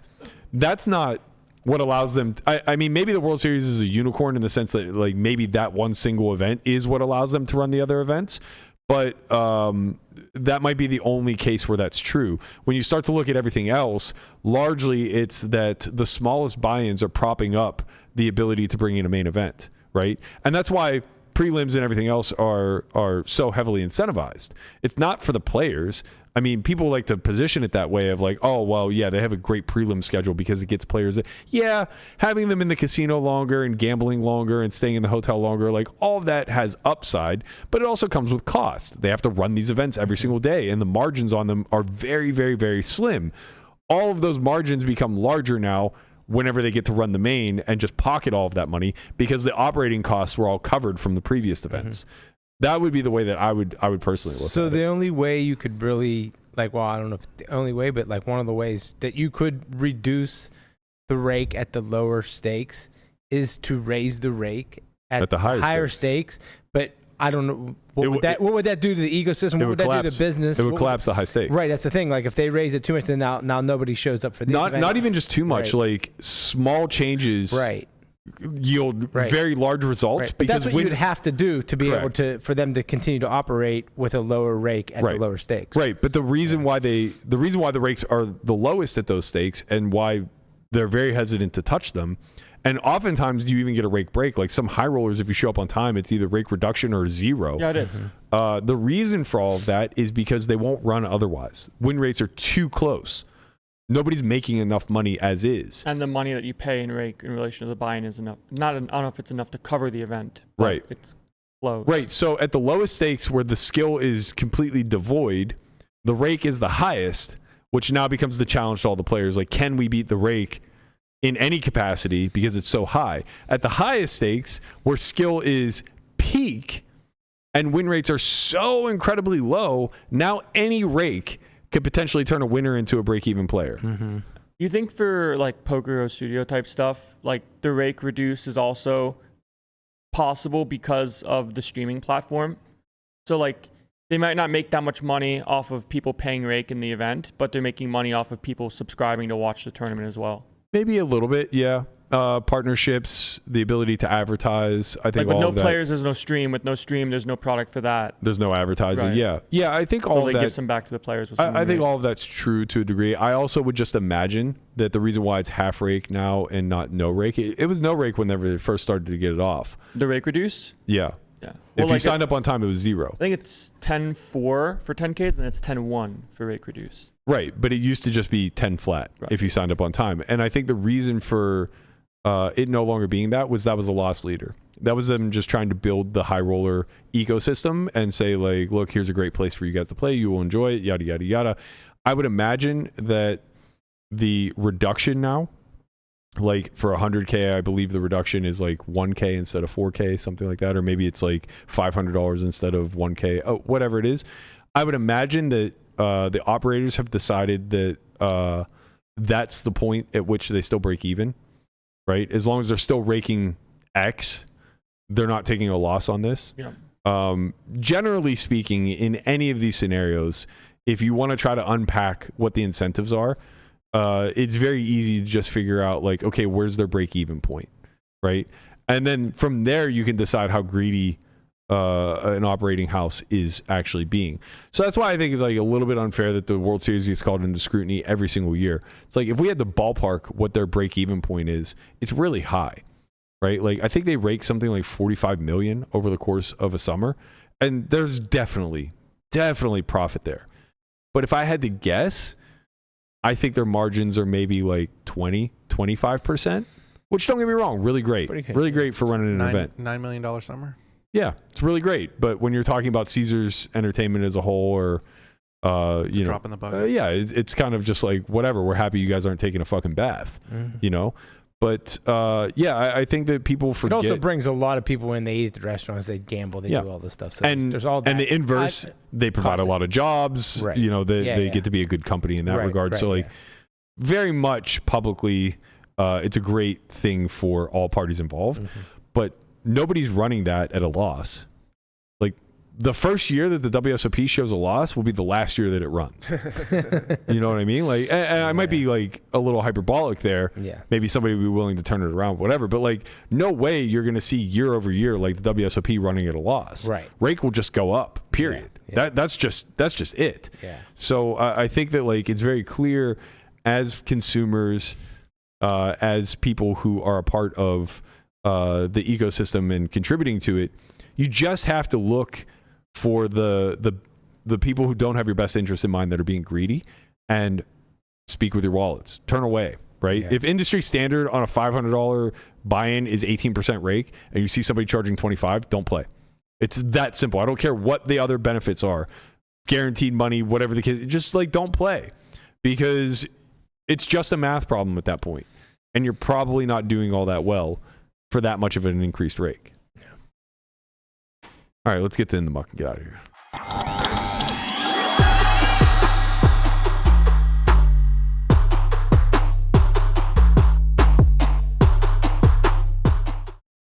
All right, we got another user submission. This is from KZ Killa. I believe he's regular. Regular. It's not Manuel. He's been in the muck before. Right. It's not Manuel. No. So they're playing 1-3 with a $6 straddle.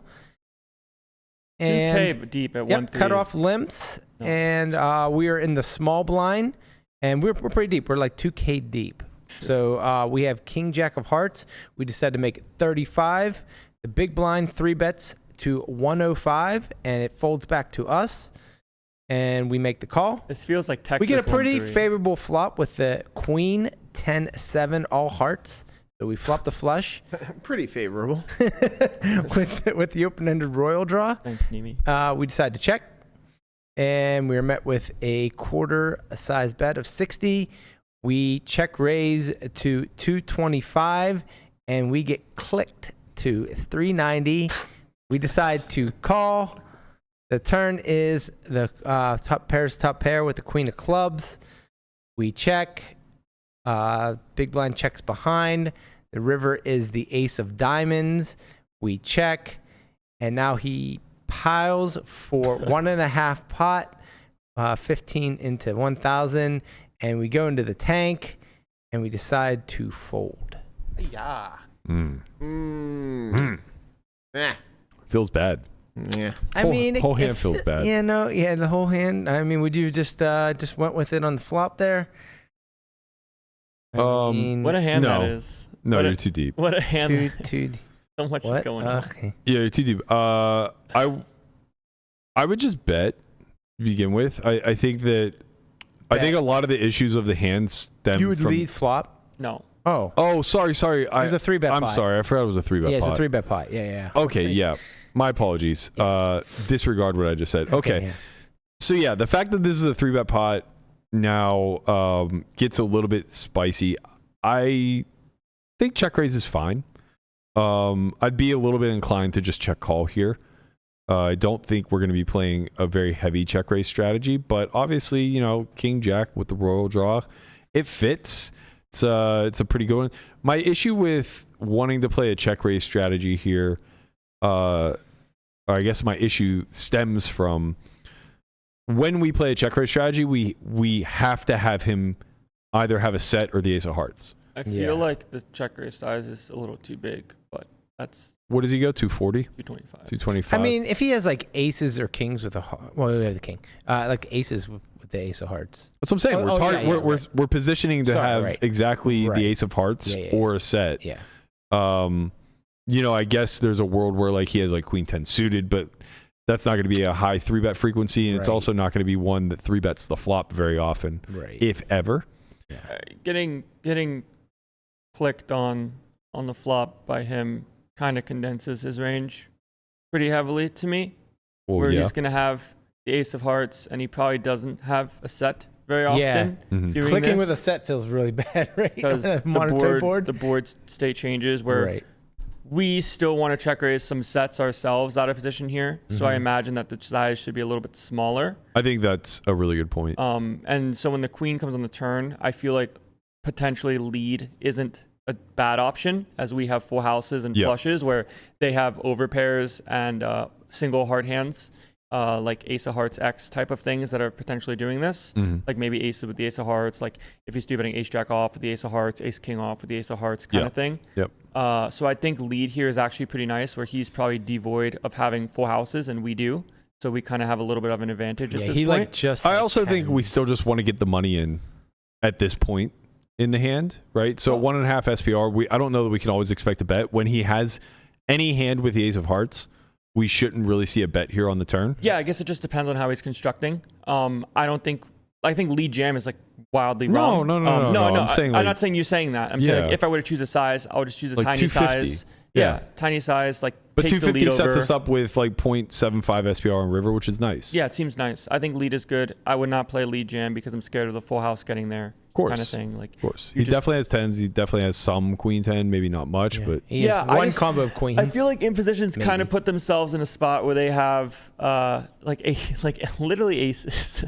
Literally aces have to check, river ace, we check, and I mean, they I pile. think you can have ace king with the ace of hearts. I think you have ace jack with the ace of hearts some of the time. How about ace queen with the ace of hearts? Possible, but Unlikely. I think it's the least likely one to 3-bet the Because flop with. once again, when we do, What and do we also like? at smaller you targeting? stakes What are you environment, targeting? Yeah. Right. you are also concerned about your hand strength in relation to where the board can lead. You know, Right. you don't expect the queen of clubs to come on the turn when you have ace Right. queen to click it. You're just gonna play call, like Yeah. hope you make your hand or improve Aces in some with way. a heart make way more sense. But aces is like, okay, like even if he goes all in, I still have a flush draw kind of mentality. Like I don't want to torch the equity of my hand, if you will. Right. So it feels like turn lead was going to overperform massively I think that's probably true. in this spot, where like in like a in-flow kind of check type of situation, you actually let them realize much more Yeah. because their one hard hands can check back, or they can like set their price on the turn because now playing double check raise feels a little bit off Yeah. to Yeah. populace. So river ace is a very terrifying card. Yeah. Yeah, not great. Like Lot comes home. I Lot- would bet. I think bet's good. I would just block fold, I think, if I planned on folding this hand. Right. We just target ace king with a heart, So ace you- jack with a heart. When you block bet here, are you looking at like I 20%?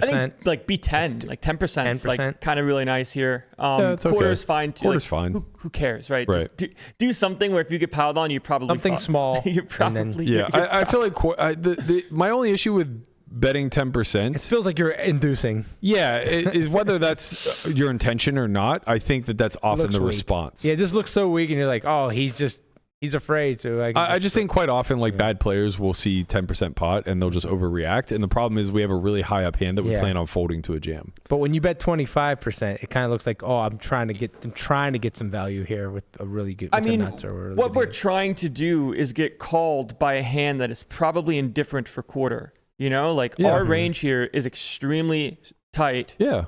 And so, yeah, like quarters. I guess the problem is that I think sometimes when you bet 10%, you put the idea in their head to jam with the ace of hearts.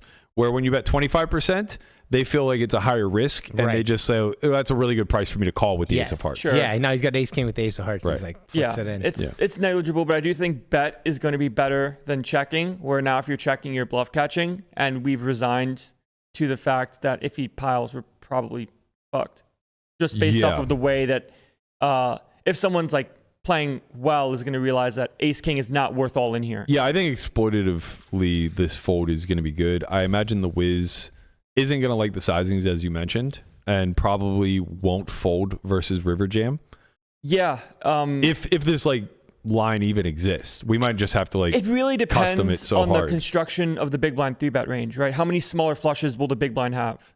You know, in the wizard, they're going to have suited connectors. They're going to have stuff like this. The thing is that they'll have some, but the challenge is, will they jam those flushes on the end? And the wizard Or might check back the turn. Exactly. And the wizard might do some combination of those things, but we know practically speaking, people just don't. Right. And having specifically the king and the jack isn't great here. Right. Because with the board texture being what it is, now you're resigning him to having like 8-9 of hearts that missed its straight flush and somehow decides that it wants to be all in now on That the decided end. to 3-bet pre-flop as well. Yeah, in a right. 1-3 And I game. do think to a degree, like lead turn is so nice because of the way that imposition is probably constructing that raise, where they might have like a tiny flush, call it like 6-5 of hearts or whatever. But then we also force them to put money in with their one hard hands. Like their 3-bet always has equity, and it's not going to be like a polar type of hand, Right. like an ace 10 suited or something that blocks 10s full, Yep. and then like finds a way to like ravage it off, if you will, or like Boys, a I don't mean 7-6 to- of diamonds. I don't mean to backtrack, but do we hate just putting in another raise here? Yeah, We do? I think so. You just I mean, it can't be horrible because you have a flush, but your range is probably gonna be butchered. Well, yeah, I mean, you're just turning your hand face up. right. Yeah, you're just saying what you have. I mean, But isn't not- he kind of saying that he really likes his hand as well? I mean, he only made it 390. You're 1,500 behind. He is, but you could also just be kind of wrecked by like a suited ace. Sometimes if he just has enough flush and then you're drawing really slim. That's kind of the problem, right? Is that like you get it in versus the nut flush. Like we're folding river not just because we think he made a lot of full houses. We also think that like he could potentially play the nut flush this way. Yeah, for sure. Yeah. Not like ace wheels. I think and it's very stuff like reasonable, that, yeah. right? It just depends on how much. He's afraid of the full house on the turn, and then he doesn't face bet on the river, and it's just like, oh, okay, well I block the ace X full houses. Like he doesn't have ace queen very often. Like YOLO. Because he has to also check river with ace queen now to be concerned about small Or blind. tens or queen 10. You know Just what stuff I mean? that Like- doesn't stuff that doesn't happen. Exactly. It's KZ Killer's range just kind of gets condensed to flushes or worse. Yeah, that's kind of I think what makes turn lead pretty nice. I agree. I a think lot of good happens with turn. I think the turn line lead. work that you're speaking to is going to be very well approved. I think that kind of as you mentioned, the sizing scheme is probably going to be a little off. So effectively, we're just going to have to see if this will even exist, and when it does, obviously, I don't necessarily think that the ranges are going to be comprised in a way that we can think is practical, but we can try to draw out some conclusions of what makes most sense whenever we take a look at this one in the Wiz. I would gamble that imposition click doesn't really happen very much, if at all. Yeah, I think Because it's probably the zero. SPR is going to be decreased with the size that he chose, and you're going to see the river anyways when you have a good hand. Yeah, that's kind of, I think, the challenge here is that click might exist if we check raise clicked, as I imagine you're correct in pointing out the Wiz would like. Because they either have nothing that's going to fold, or they have something really good that's going to call anything. Right. But when we choose the larger size, I imagine you're correct that like you just either play trap or You just funnel them into calling with good hands because you're trying to heave more money in. Yeah. All right, let's take a look and see what the sim wants to do here. So as you can see, no donking here, no surprise. We customed for the 27% size, but it was choosing quarter anyway, so it's fine. And yeah, his range isn't like range betting here by any stretch of the imagination. You can see that there's just a lot of board interaction when the choice to bet comes through. So a lot of the high-low combos, both misses and flushes, are going for it here. These are often going to be heavily incentivized to be your flop bluffs because they unblock so much of the folding range. Go ahead. What are we looking at now? We're looking Big at blind the, 3-bet. No, big blind c-bet. yeah. Yeah, but So this is small blind That's checked, their and that's their 3-bet range. correct. Yeah. That's what I'm telling you. I mean, that's what This is the wizard. this is range. the theory range. All right, But just, like that's we're just seeing a the wide issue. 3-bet range. You know, like we're seeing an Yeah. issue to like a large degree yeah. because like king 4 suited probably doesn't come in, right? Like all of these other hands are. I mean, like all those small pairs and like Sure, they're one gappers. yeah, they're probably not there, but like Like in theory, but this is they what I'm also saying. don't c-bet, so like Like in Yeah, theory, yeah. we're probably like not folding this hand because it's so good. But right. Here we So whoops. Yeah. Sorry, I jumped ahead. So this is the response. This is the check raising range. You can see that King Jack of Hearts gets in there at a very, very low frequency. It prefers the other King Jacks because basically makes up some equitable bluffs. You can see the top set is one of our most aggressive check raises, as is 9-8, though 9-8 of Hearts, again, mostly just calling. Like a lot of our flushes here that are non-nut just aren't really playing check raise. And I think that makes a lot of sense. Effectively, you don't want to be check raising all that frequently. We mostly want to be check raising hands that can improve.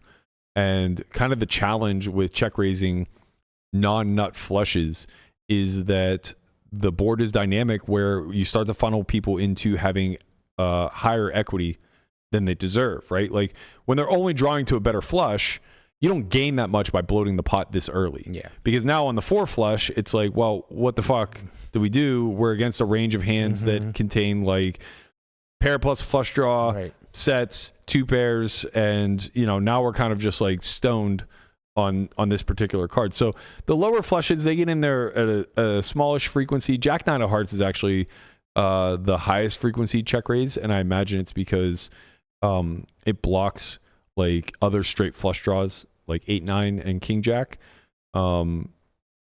So I think that that's just like kind of some range interplay here.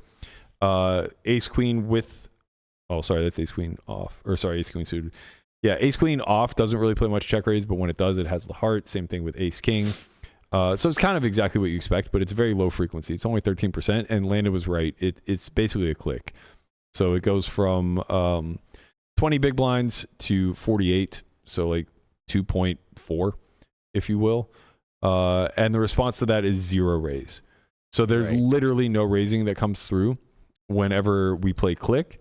When we play the custom size here of, what did he make it? 200 and what?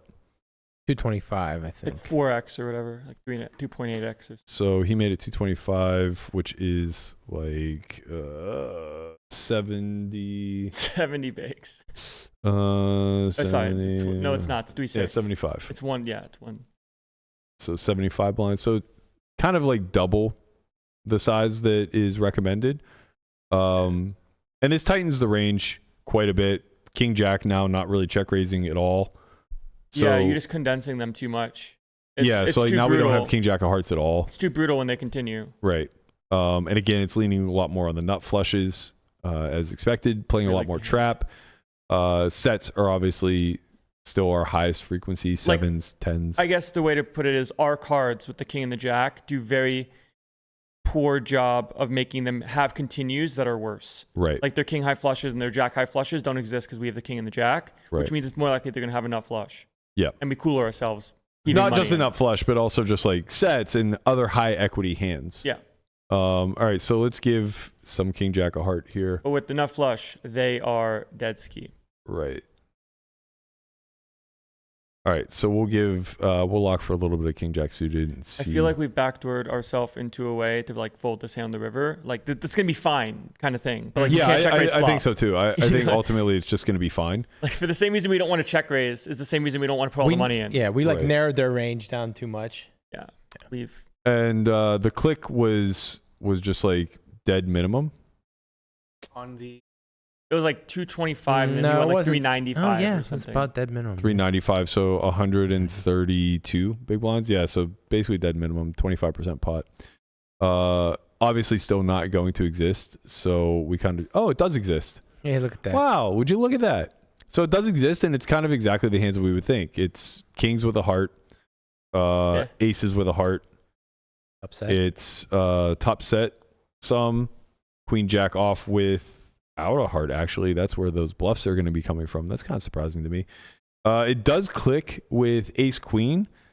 Ironically, it uses ace queen no heart. You want them to have the ace of hearts? I think so. Because you need to get value from something. Right, exactly. You basically if you have the ace of hearts and the queen, what the hell do they have? Yeah. That's worse. Yeah, I think that's the issue is that they're not going to have worse queen X very often. King jack with a king of hearts or something like that. Which kind of just like doesn't even exist if you go back. Right. So if we go back to this range, king jack off isn't even there. Yeah. But that's the thing is their offsuit hands aren't really there except for ace queen and ace king. Yeah. So you don't want to block one of their most prevalent bluffs, which is ace king with a heart. Then they continue when you click. So Exactly. So that makes some sense to me. And then of course it's not always about like having the best hand to check the highest equity. The highest equity hand to check rates, because you need them. If you have it all, then they can't have anything. Right.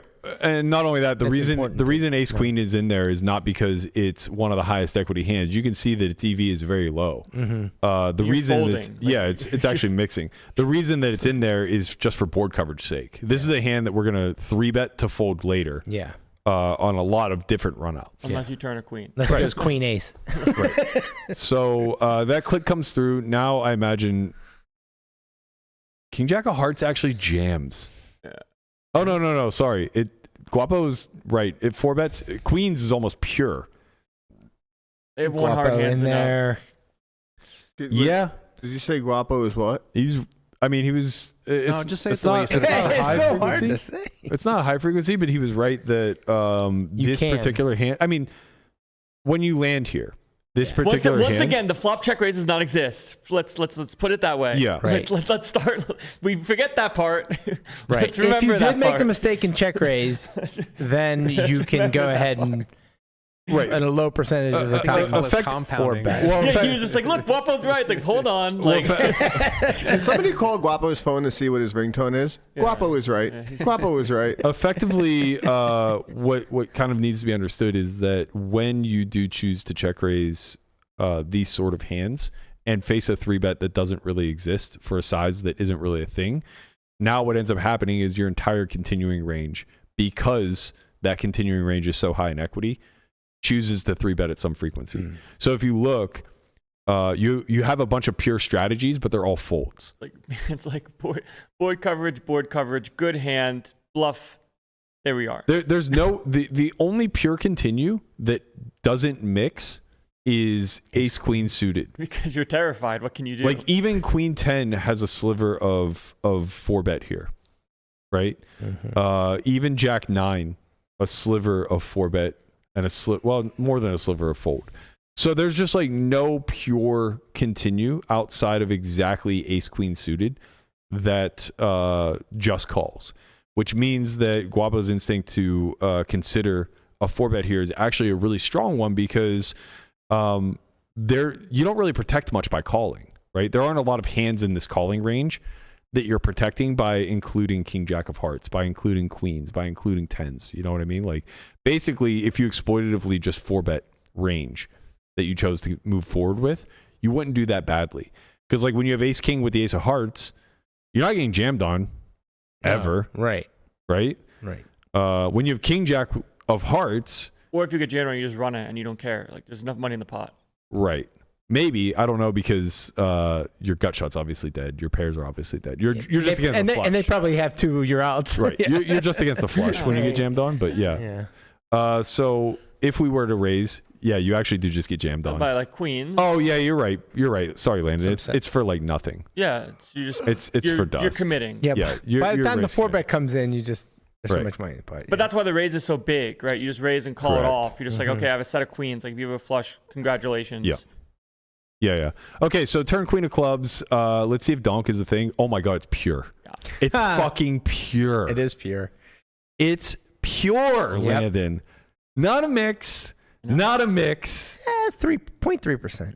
It's Silver noise. fucking pure. Makes sense. It jams. And it mixes between two sizes. Yeah. It Mostly plays some once a jam. quarter. Yeah, mostly quarter pot, which makes sense. We actually said that 250 would be the size that we would choose. But it does do some jamming, and it's like with nut flushes. So ace 8 of spades, ace 9 of spades, of hearts rather. King jack of hearts actually rifles it in about Ace third of queen the has time. to pay, and ace queen's probably like indifferent. Yeah, ace queen doesn't really want to jam too much, but it will I a meant little king bit. jack jams because ace queen pays for imposition. Oh, yes. Yeah, that's true. That is very true. 6-5 of hearts, we're just in there. So yeah, I mean, good card again, for you. instinctually, you're correct, Landon. This is a jam spot. Hey. Very difficult to even look at the check node. So like, let's just take away donks, and what that should He's lead probably to. gonna have to heavy check back. He'll like pure check which back. he I did, think. probably. Yeah. He did. Yeah. So check, and I He's think got, this will like, now be like a quads. pure check back. Yeah, 100% check back. Okay, so that's good. It gets us to the river. Ace of diamond river. Bad river. Bad river. Okay, so Block. but we were right. Like leading here is still very much a thing, and it's mixing between three sizes. I think we can just take away the jam. Yeah. Probably not going to play open rip very often. So let's just look at between block and 3/4 pot, and see how this divvies out.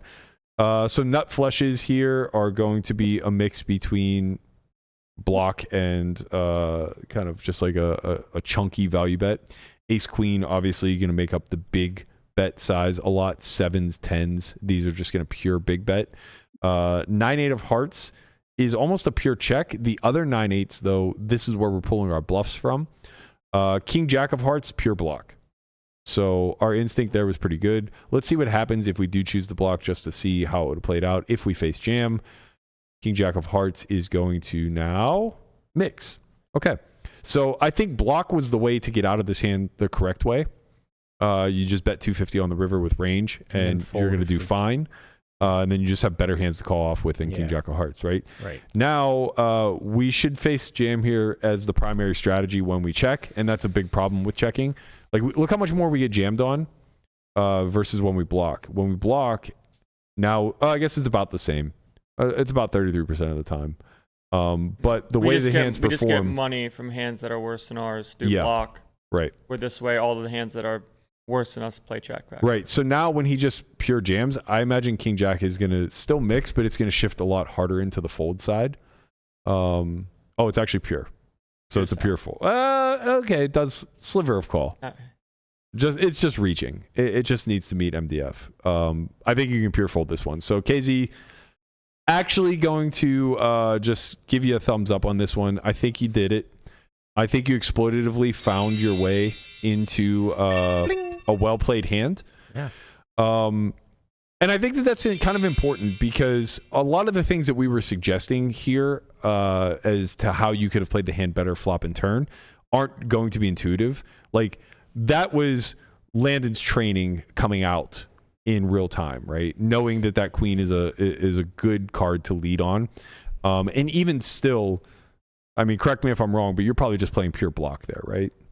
Me? Yeah. Yeah, you even said like... I would go like PT. I would do like something cute. Yeah, you even said like, I don't see a reason to be playing the big size. But we saw that it just jams there like a third of the time. Or not a third of the time, but a chunky part of the time. Yeah, I just... 10%. I wouldn't play any jams because I would know like what's going on. Just going to block and then figure it out. Right. So basically what we're getting at here is like, until those instincts are a bit more refined and a little bit sharpened, we don't expect you to find that turn lead. You know what I mean? Like that's Landon's experience coming out MTTs, man, in real time. But like Guapo's instinct to potentially 4-bet the flop, it's at odds with recognizing that when you do, you're just often going to get it in versus the nuts. But I think the thing to settle on here is that that's okay. It's okay to just get it in versus a condensed range when you have the second nuts. You flop the flush and they flop the flush. Yeah, you always have the nine. Yeah. You always have the 9 of hearts to save you. Right, you got one out, and sometimes they're just going to have a set. Sometimes they're going to have ace queen with the ace of hearts, and you're just going to get to run it with pretty reasonable equity.